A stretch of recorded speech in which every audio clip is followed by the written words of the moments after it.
4 miles off the coast of Egypt, beneath 30 feet of dark water, a giant has been waiting. A face carved in red granite, a crown, a body taller than 3 men. For more than 1,000 years, no one knew he was here. No one knew this place existed at all. This is the story of a city Egypt forgot. How one of the great ports of the ancient world slipped beneath the sea, vanished for 12 centuries, and was found again, lying in the dark. Long before Alexandria, there was Thonis-Heracleion. The Egyptians called it Thonis.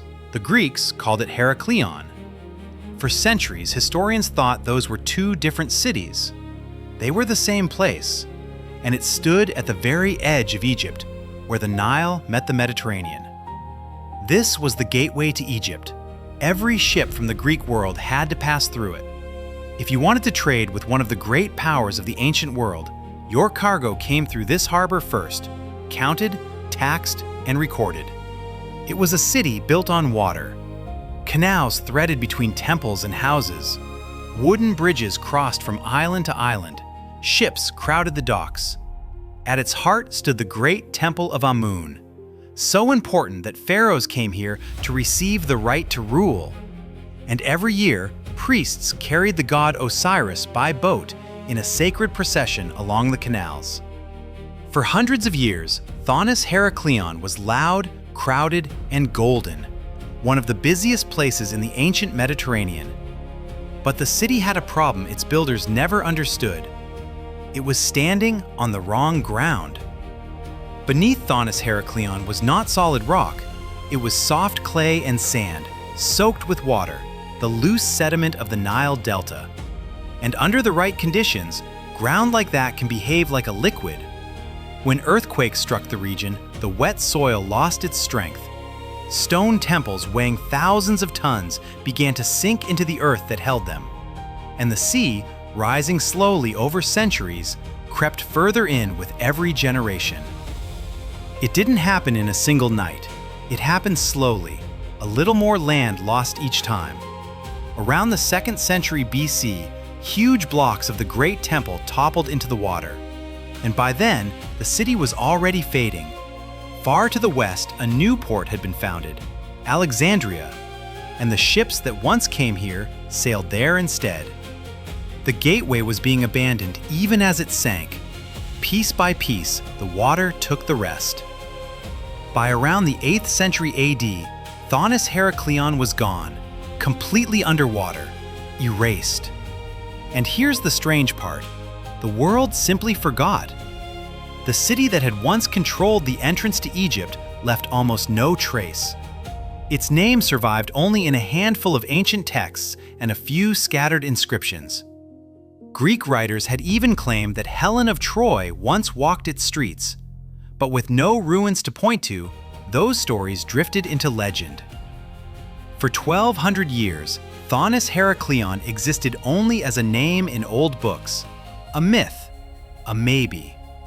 Most people assumed it had never really existed at all. Then, at the very end of the 20th century, a French underwater archaeologist named Franck Godiot decided to look. He didn't start in the water. He started in the libraries, reading the same ancient texts everyone else had dismissed, hunting for clues to where a lost city might lie. Out in Abu Qir Bay, his team began a painstaking survey of the seafloor, using sensitive instruments to map what was buried under the silt. The water was murky. Centuries of mud had swallowed everything. For years they searched. And then their equipment picked up something on the bottom that shouldn't have been there. Shapes.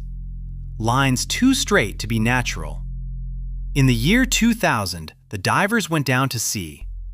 What they found in the dark would rewrite the map of ancient Egypt.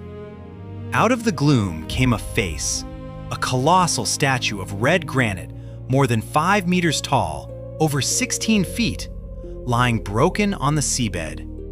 It was Hapi, the god of the Nile's flood, the god of abundance, the largest statue of him ever found.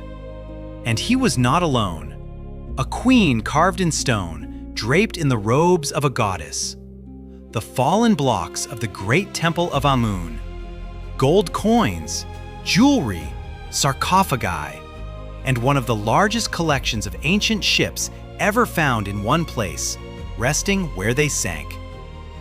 Then the divers found a slab of dark stone covered in hieroglyphs, a royal decree carved on the orders of a pharaoh. And on it was the answer to a riddle that had puzzled historians for generations. The inscription named the city Thonis, the same temple the Greeks had called Heracleion. Two names, one city, found at last exactly where the old texts said it would be. Today, Thonis-Heracleion is slowly being lifted back into the light, one artifact at a time. But here's what most people don't realize. After more than 20 years of work, archaeologists believe they've uncovered only about 5% of the city. 95% is still down there, in the dark, under the silt, waiting.